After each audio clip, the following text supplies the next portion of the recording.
الفاظ، ٹھیک ہے نا؟ ہاں اوکے انشاءاللہ. و عید، و ہم سب کو پتہ ہے، اور عید جب.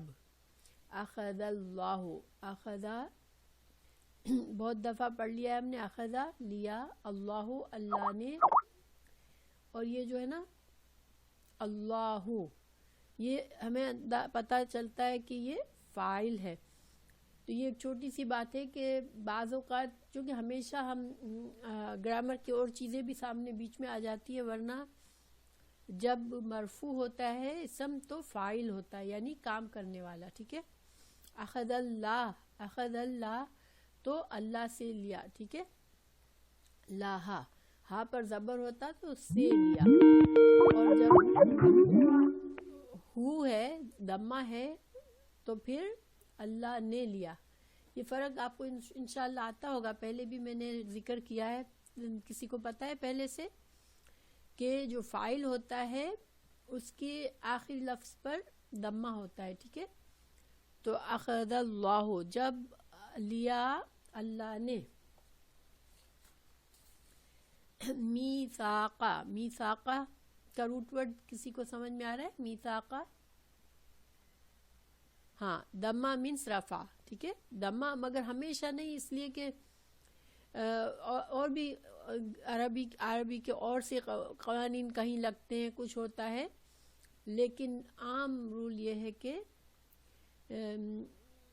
دمہ جب ہوتا ہے تو وہ عام طور پر فاعل ہوتا ہے. ٹھیک ہے، میثاقا، میثاق جو ہے واو سا قاف، ماشاءاللہ، وثق.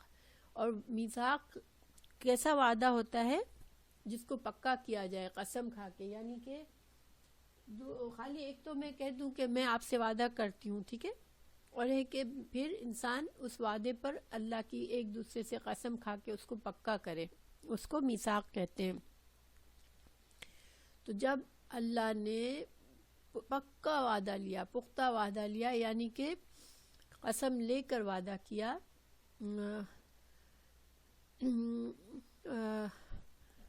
فسیہ کیا چیز آپ دوبارہ پوچھ رہی ہیں؟ میثاق کا معنی پوچھی، روٹ ورڈ واو سا قاف، واو سا قاف، وثق.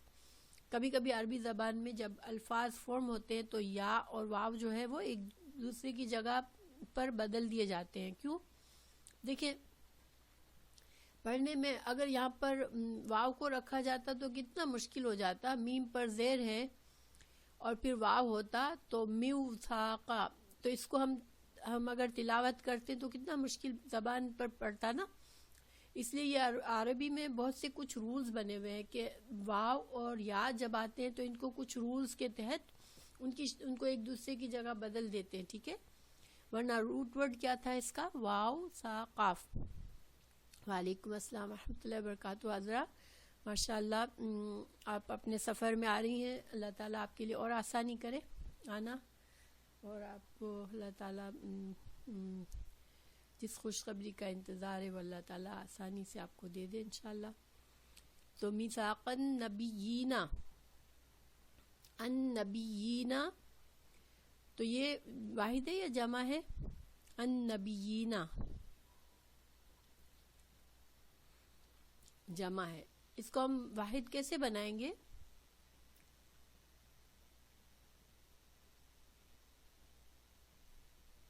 النبی، النبی، النبی. ٹھیک ہے ماشاءاللہ. تو جب اللہ تعالیٰ نے میثاق لیا نبی انبیاء سے یا انبیاء کے بارے میں، ٹھیک ہے، یہ دو ترجمے ہو سکتے ہیں کہ ہم انبیاء کو بھی مفعول سمجھے کہ انبیاء کے بارے میں میثاق لیا. اگر ہم یہ سمجھیں گے تو کیا مطلب ہوگا کہ تمام جو بھی نبی آ رہے تھے، اللہ تعالیٰ نے جتنے انبیاء بھیجے تو اللہ تعالیٰ کا شروع سے یہ قانون تھا ان نبیوں کے بارے میں کہ وہ اللہ تعالیٰ نے عہد لیا ہوا تھا کتابوں میں، اللہ تعالیٰ نے اپنی کتابوں میں اپنے انبیاء سے یہ وعدہ لیا ہوا تھا کہ لما البتہ جب لا جو ہے وہ تاکید کے لیے آتا ہے، بات کو پکا کرنے کے لیے. البتہ جب. آتیتوکم، آتیتوکم یہاں پر ترجمے میں ہے میں نے دیا تم کو، ٹھیک ہے. تو میں کا ترجمہ یہاں کہاں سے نظر آ رہا ہے؟ آتیتوکم، آتیتوکم تو سے، تا پر دمہ سے. یہاں پر اس لیے کہ عطا جو ہے نا یہ تو روٹ ورڈ کا حصہ ہے، حمزہ تا یا، عطا دینا، ٹھیک ہے. اس لیے حمزہ سے یا نہیں ہے کیونکہ حمزہ جو ہے وہ روٹ ورڈ کا حصہ ہے، حمزہ تا یا. لیکن تا پر یہ دمہ جب ہے تو پھر ہم کو کچھ اور دیکھنے کی ضرورت ہی نہیں ہے، اس لیے کہ دیکھیں فعل کے آخر میں دمہ جو ہوتا ہے نا وہ بتاتا ہے کہ یہ تا ہو اور اس پر دمہ ہو تو یہ فعل ماضی ہوتا ہے. تو آتیتو یہ تو کی وجہ سے، ٹھیک ہے، میں نے دیا. اس کو ہم کو کرنا ہو میں نے تم نے دیا تو کیسے کریں گے؟ آتیتو کا ترجمہ ہے میں نے دیا. اس کو اگر ہم کو کرنا ہو تم نے دیا، تو نے دیا تو کیسے کریں گے؟ آتیتا. ماشاءاللہ. اور اگر فیمینن ہو تو آتیتی، ٹھیک ہے. تو آتیتوکم تو میں نے دیا تم کو، ٹھیک ہے، میں نے دیا تم کو. من کتاب، من سے، کتابن کتاب میں سے، حکمتن اور حکمت میں سے. ثم یعنی یہاں تک کیا ترجمہ ہوا کہ ہم اللہ تعالیٰ نے اس کو یاد کرو جب اللہ نے میثاق لیا، پختہ عہد لیا نبیوں سے یا نبیوں کے بارے میں کہ جب کبھی کیونکہ جو یعنی کہ وجہ بتائی جا رہی کہ میں نے چونکہ یہ کتابیں تم کو دی ہے اور حکمت دی ہے، اور حکمت ہمیشہ انبیاء کے ذریعے ہی سے امت کو پتہ چلتی ہے. یا حکمت اگر ہم انبیاء کے بارے میں سوچے تو اللہ تعالیٰ نے جو ان کو دین کی سمجھ اور فیصلہ دیا ہوا ہوتا ہے. تو اللہ تعالیٰ فرما رہے ہیں کہ چونکہ اب کتاب اور حکمت دی ہے یعنی کہ تم لوگوں کو علم دے دیا گیا ہے اس وعدے کا بھی، تو میں نے وعدہ لیا ہے تم سے کہ تم جب تو اس علم اور ان کتابوں کے دینے کے بعد جب جاءکم جب آئے تمہارے پاس، ٹھیک ہے، جب آئے تمہارے پاس رسول کوئی رسول، ٹھیک ہے، کوئی رسول. یہاں پر کوئی رسول، کوئی کا معنی کیسے آیا ترجمہ؟ ایک رسول یہاں پر کیا ہوا ہے، لیکن اصل ترجمہ کیا ہے یہاں پر؟ کوئی رسول، یعنی کہ یہ عام ہے، کیا بولتے ہیں، نکرہ ہے کہ کوئی رسول آئے یا کوئی بھی ایک رسول آئے، مصدقن جو کہ تصدیق کرنے والا ہو. اس کا روٹ ورڈ بتائے، مصدقن. صاد دال قاف، مصدقن، ہاں ٹھیک ہے. لما واسطے اس کے، ٹھیک ہے. تو لما واسطے اس کے جو معاکم جو تمہارے پاس ہے. اور تمہارے پاس کیا چیز ہے؟ یا اللہ تعالیٰ نے پہلے ہی بتا دیا کہ کتاب اور حکمت. تو یعنی کہ جو اس کتاب اور جو حکمت میں جو بات لکھی ہوئی ہے پہلے سے، اسی کی تصدیق کرنے والا یہ رسول، دوسرا رسول آ جائے کوئی، تو پھر تم لَتُؤْمِنُنَّ تم کیا کرو گے؟ البتہ تؤمنن تم ضرور ایمان لاؤ گے. اب یہ ضرور کا کہاں سے ترجمہ آ گیا؟ دیکھیں یہاں پر تو کوئی ایسی چیز نظر آ رہی ہے جس سے آپ کو لگتا ہے ضرور کا مطلب آیا ہو؟ ماشاءاللہ. یہ جو نون پر جو شد ہے نا، نون پر جو شد ہے تؤمنون، یہ تو حمزہ جو ہے روٹ ورڈ کا ہے، ٹھیک ہے، حمزہ میم نون روٹ ورڈ ہے، ٹھیک ہے.